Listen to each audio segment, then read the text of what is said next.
Yo, what's up, Broncos country? How's it going tonight, guys?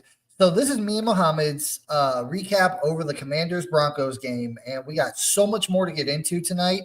But man, but let's get over this game first. Mohammed, what was your reaction to the game? The Broncos beating the Commanders 27-26 in that thriller of a game in Washington. What was your reaction?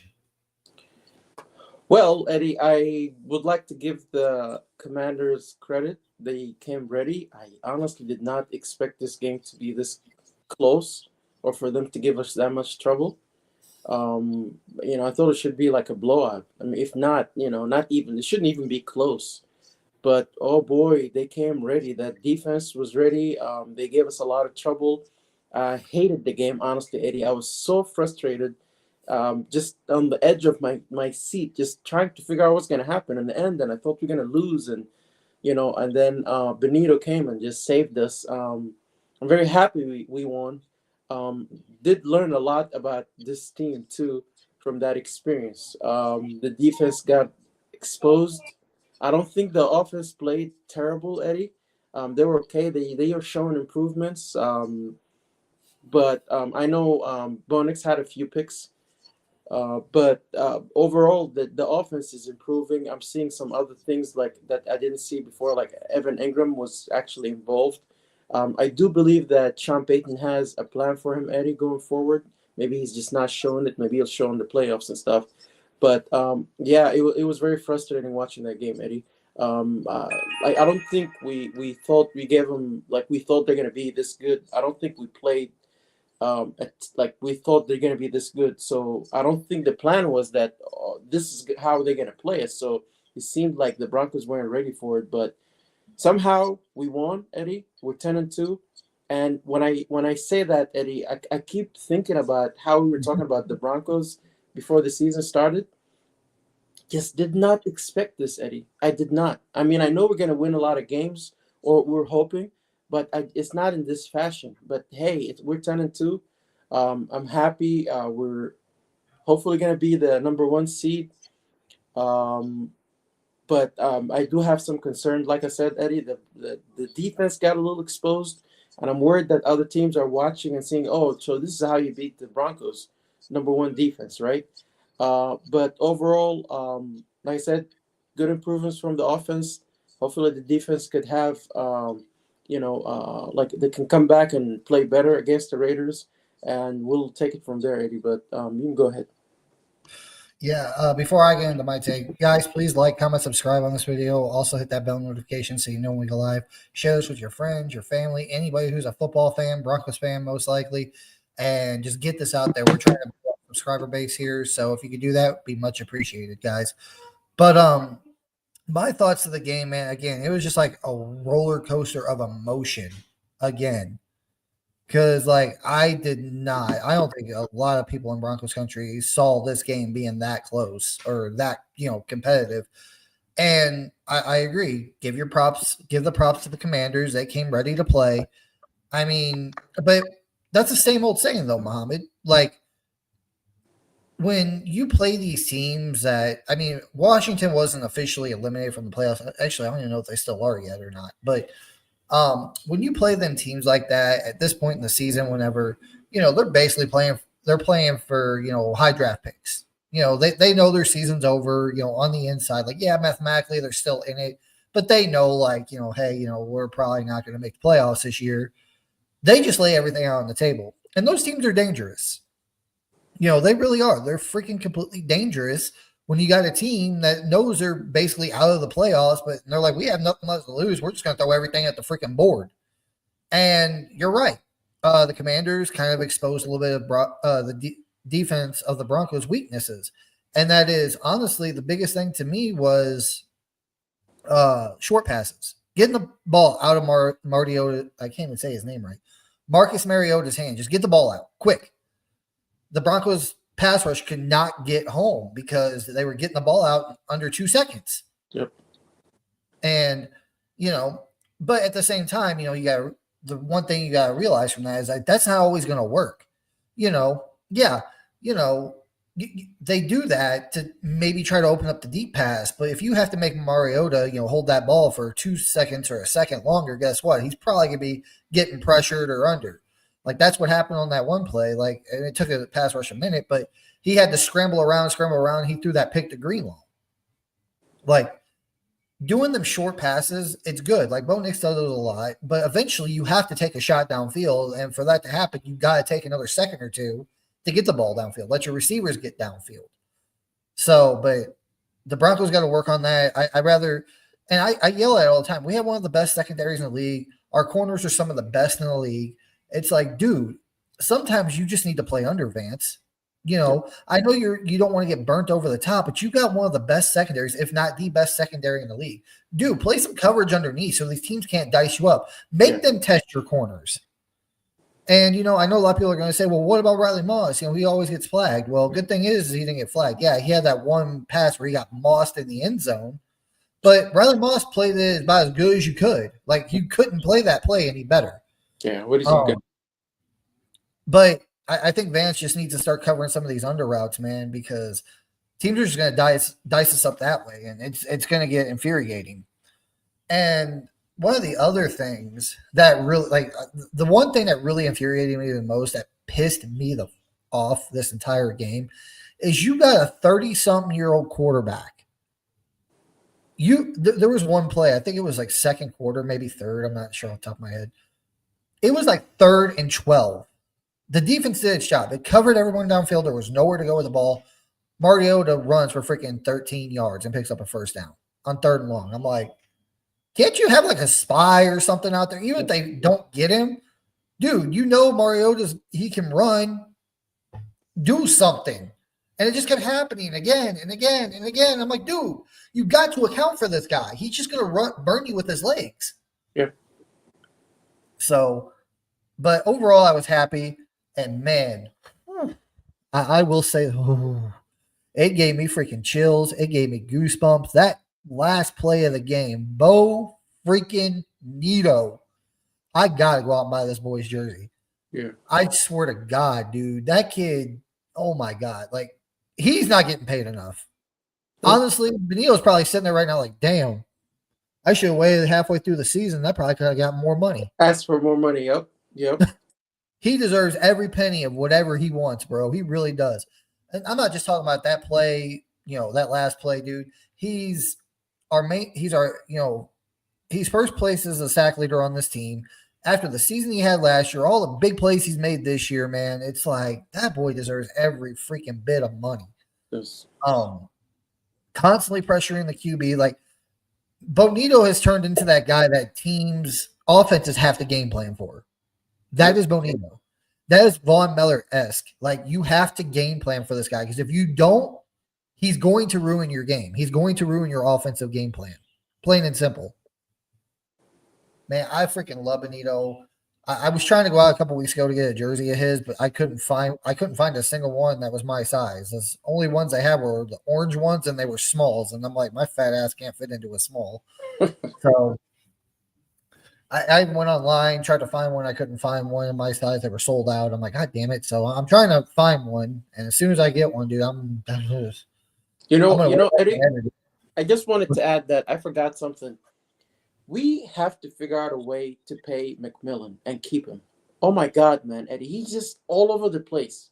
I know we have a lot of corners. I know we have the rookie, Jade Barron, but McMillan is really good. Like, I would hate for the Broncos to lose him. Seriously. I don't think he gets enough credit, but I know he's going to be a free agent, I believe, next season. But if you find a way to keep him, this season. If you find a way to pay him, keep him, that would be awesome. Honestly, out of all the free agents, like Singleton's a free agent, Stranad's a free agent, DJ Jones, John Franklin Myers, all these guys are free agents this year.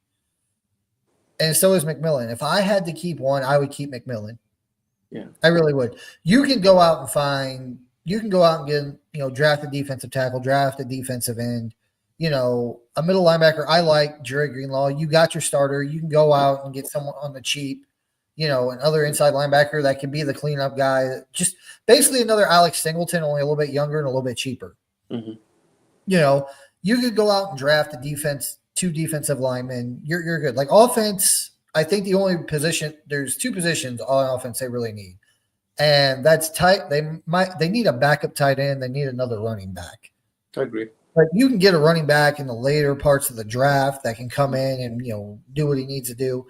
Like I think the first three picks of the draft should be defensive end, defensive tackle, and tight end.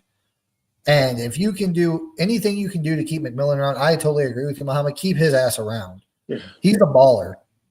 Yes. Like keep this defense just like the offensive line. Keep this defense intact as much as you can. Yes, you're going to lose Singleton. Yes, you're going to lose Sternad. Yeah, you're going to lose John Franklin Myers and DJ Jones. But if you can go into the draft and draft these young guys. I want to keep McMillan. Like I don't think McMillan's going to cost much. Yeah, he's probably going to make a little bit more than what he is, but I still think you can get him relatively cheap. He's not going to be like the highest paid corner in the league or anything. Yeah. I don't even think he'll be top 10, to be honest with you. So they can spread it. They can give him a bonus, like in front end, whatever. Yeah. I know they can get creative, but I would hate to lose him. Seriously. So, but man, there is one other play in that game that I really want to talk about, which the national media is not talking enough about. And I think you know what play I'm talking about, Muhammad, because we know damn well if it was Patrick Mahomes, it'd be all over the national media. They would make a freaking they would make a play in Madden for it if Mahomes did it. And that's that beautiful touchdown pass that Bo Nix had to Cortland Sutton. Yep. Falling down, just boom. And that ball was so beautiful, so perfect. It hit Sutton right in the hands. He didn't even have to reach. He just stuck his hands up, boom, hit him right in the hands. As Bo Nix is falling to the ground. Like the first thing that came to my mind whenever I saw that play was that play in the Super Bowl with Patrick Mahomes, whenever he threw the ball against the Bucs and Tom Brady, he was parallel to the ground, just chucked it, and it hit the receiver right in the face. Yep. That's what I thought of whenever I saw that play. God, it was so beautiful. But what were your thoughts on that? Absolutely, Eddie. I couldn't quite believe what I was looking at, because in my mind I was like, oh my God, that's an interception. But nope. Somehow, somewhere he managed to throw it to Cortland Sutton. I mean, and like you said, Eddie, I don't even think they will ever give Bo Nix enough credit. And Bo Nix he's just getting started too. He's not even close to his ceiling, Eddie. Speaking of which, fuck this. So fuck the national media. Like right in the poop chute. I really don't care. These guys are so. I swear to God, they hate Denver. There is nothing the Broncos could do. They could literally go this year and next year. They could go back to back and win Super Bowls, and the national media will still never give Bo Nix or this team any kind of respect. I swear to God. I don't know if I showed you this, Mom, but there was a stat that was posted. Bo Nix was the leading passer this week. He had the most yards out of every quarterback in the league this week at 321, I think, passing yards. Yes, he had an interception. It was honestly a bad play by Bo Nix. I'm not gonna lie, but you know what? Everybody has bad plays. I mean, come on, freaking! We played the Chiefs a few weeks ago. Mahomes threw that freaking ball right to McMillan. McMillan was sitting right there, and he threw it right at him. You don't hear about it. And that's the other thing that kind of ticks me off is that people. God, I got so much going through my mind right now, and it's ticking me off. Bo Nix makes one bad play, and the reason why he gets criticized more than freaking little Patty Mahomes does is because Patrick Mahomes has won Super Bowls in the past. Okay, cool. Who cares? The last time he won a Super Bowl was 2 years ago whenever he was relevant. He hasn't been relevant in 2 years. No one cares anymore. I've said this before and I'll say it again. You can take what a team and players did last year. Like from this point, from last year, midway through the season in 2024, you can take from what a team did at that point till this point this year. Anything before that is irrelevant. Because it's completely different teams. Mahomes was, he's a different player. There's different players on the team. The team is different. It's got different players. They've lost players. They added players. The talent on the rosters are not the same as they were a couple of years ago, man. Like, that's why you can't go back 2 years. Oh, well, look what Patrick Mahomes did in 2022 and 2020. I don't care about what he did 3-4 freaking years ago. So, but it's just like, he gets all that credit because of what he's done 3 or 4 years ago. No one gives a shit anymore. It's over. It's ancient news. Cool. He won the Super Bowls. Who cares? You got to prove it every year. Like people say, well, Mahomes has deserved this credit. Okay. If so, a rookie that, like even Jaden Daniels, I don't think he even gets enough credit for what he accomplished last year as a rookie. Same with Bo Nix. He doesn't get any credit for what he accomplished last year. It just, well, you got to prove it. It doesn't matter if you're Tom Brady, Patrick Mahomes, Peyton Manning. You got to prove it every year you go out there. Absolutely. Every year. If you are the best. So exactly. And Bo Nix has shown time and time again he is that dude. Bo Nix is a franchise quarterback. He is going to lead this team for the next 15 years. And he's honestly one of the top quarterbacks in the league right now. A lot of people want to sit there and say, like every time I watch national media, oh, the Broncos have a suffocating defense, a top offensive line, some good weapons. And that they do have. But you know what? For even Tom Brady will tell you, having a good offensive line and having a suffocating defense is going to be beneficial to any quarterback, regardless who it is. At that point, it's up to the quarterback to go out there and make the plays that need to be made when they need to be made. And Bo Nix has done that consistently all year. Yes, a lot of the times it's not until the fourth quarter. His games are inconsistent, but when he needs to lock in and be clutch, Bo Nix is clutch. True. Every single time the Broncos need him to go out there and deliver, what's he do? He goes out there and delivers and wins games. But as far as the Commanders game, I am so happy we won, dude. It was by the skin of our teeth. I really didn't want it to be that close. I don't think it should have been that close. But again, the Commanders came to play. They're like, we have nothing left to play for. We're just going to go out there and, throw everything at the wall and see what happens. So, but next up, kind of what I want to talk about, Mohammed, is all this, I kind of just touched on it with the rant I just went on. What are your thoughts on this? Is Bo Nix clutch to you, and does he deserve the respect of people of what he's accomplished, not just his entire career in the NFL, but just this year alone? Clutch in the fourth. When you need a play made, Bo Nix will make it for you, regardless of the fact. But does Bo Nix deserve, does he deserve credit or does he deserve nothing? Absolutely, he deserves credit, Eddie. I mean, all these games that we won on the fourth quarter, who did it? It was Bo Nix. He kind of somehow works better under pressure. I don't know what it is, but if the game is on the line, give the ball to Bo and he's gonna score. That's what he's been doing. The only reason the defense also, but that fourth quarter, if he wasn't making those throws, Eddie, we would not be winning like that. So he deserves it. But like you said, they're just not going to give it. I even talked to people that say, oh, yeah, Denver is pretty good. But, man, we don't trust that Bo Nix. I don't know why. I've heard it multiple times. I'm like, I don't know why he's saying that. I mean, it's his second year. Even if you have some issues, he's still in his second years, and he's progressing. He's doing pretty well from what I'm seeing. But like I said, it doesn't matter what we do. It's always going to be that. Let me ask this question to all you guys out there watching this right now. Over the past 10 years, since the Broncos have been relevant, irrelevant, since they haven't done crap in the last, 8, 9 years, whatever, since they haven't done jack, all the quarterbacks, I think we went through 15 quarterbacks in 8 years or something, Mohammed? Yeah. In that time span, since we've won Super Bowl 50 up until take 2025 and 2024 out of it, just take those 2 years out with Bo Nix. From 2016 to 2023, when you were down in a game, defense makes a stop, and you're like, okay, cool, our defense made a stop. We just need to go down, get a field goal, get a touchdown, whatever it is, to win the game or tie the game, send it to overtime, whatever it may be.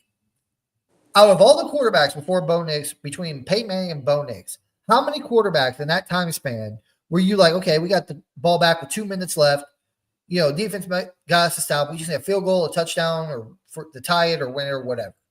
How many of those quarterbacks did you feel comfortable when you saw them come on the field like, all right, come on, Case, come on, Drew, come on, Joe Flacco, come on, Russell Wilson, go down there and get what we need so we can get out of here with the dub? How many times have you felt like those quarterbacks were actually going to get the job done? 0. Exactly. Last year, Bo Nix was a rookie. You're kind of like, okay, is Bo Nix going to prove that he can do this, or is he going to falter? He did it in a few games last year. This year, there should be no more questions in your mind if he's able to do it, because we know we've seen him do it for, what is it now, 13 straight freaking weeks, or 12 straight weeks.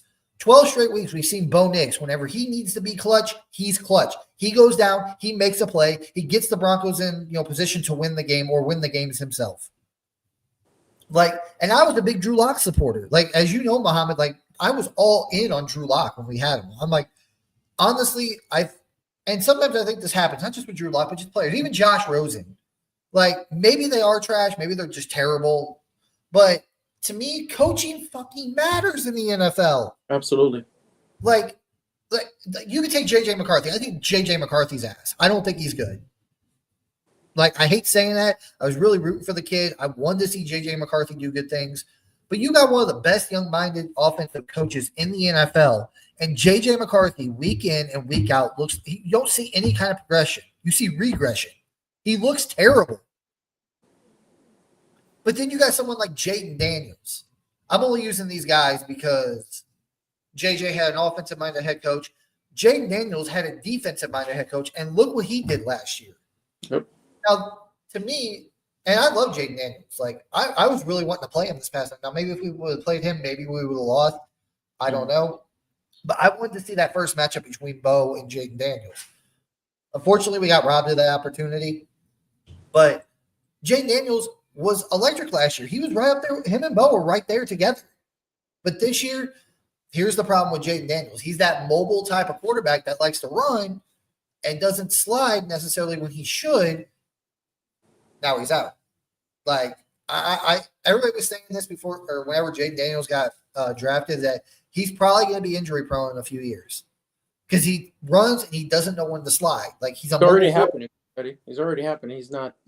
Yeah, and it sucks. I really wanted to watch Jaden Daniels, but he's at this point. I'm not going to say you should list him as an injury prone player, but if he gets hurt again, he's already got hurt twice this season and was out. If he gets hurt again, they're probably going to start listing him as an injury prone player. And I hate that. I really don't like that crap. I really don't. I want these players to stay healthy and play. But it's over the years, you never felt that way about a Broncos quarterback or a Broncos offense.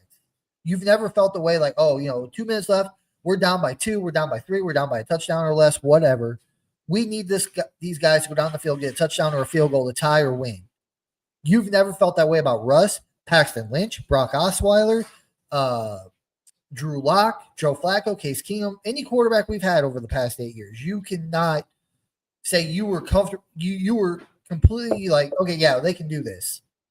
You were oh my God, how are we going to screw this up this week? How are we going to lose this week? That's how it was for 8 years. But now with Bo Nix this year, especially, it's you got 2 minutes left or less than 2 minutes left. Bo Nix is going to make a play. He's going to get this team down the field, and he's going to either tie the game or, win it.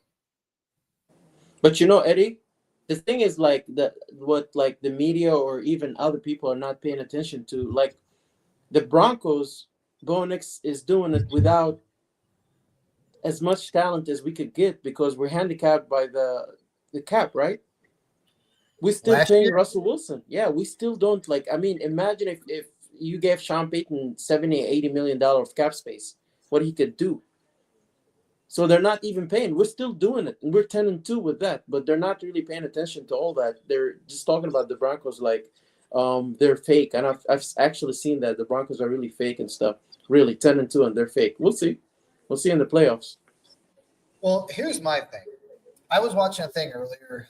I kind of knew this, but I watched something earlier that said this, and it made me think of it again. Think back to week 11. We faced the Kansas City Chiefs, okay? The poster child, the poster team of the freaking NFL, the NFL's babies, I guess you could say. That's her sweet little child that can't do no wrong. We faced Kansas City, and Bo Nix beat them without a run game. Harvey I'm not taking nothing away from him, but he's still a rookie. I think he's still learning. He's better at pass protection and catching passes out of the backfield, in my opinion. That's what he's more better at. J.K. Dobbins was your guy that actually you could hand the ball off to, and if you needed tough yards, bam, he would get them. J.K. Dobbins has been out since the Cowboys game. What was that, week 8, week 9? He's been out? Yeah. Or the Raiders game, week 10 maybe? He wasn't in that Chiefs game. We didn't have it. Bo Nix won that game with his arm. Bo Nix had no run game in that game. Nope. I'm pretty sure R.J. Harvey didn't even average that many yards rushing. Bo Nix won that game. He got us down to get that game-winning field goal with his arm and his mobility. That's how we did. That's what you call a clutch quarterback. You're going up against one of the biggest boogeyman's that have been in the NFL for the past 7 years. The Kansas City Chiefs been to multiple Super Bowls over the past 5 years, 3 of them. I'm sorry, and the team that was dominating you for 8 years had 16, or was it 15 or 16 straight wins against you. The boogeyman. And Nix is like, fuck the boogeyman. I got this.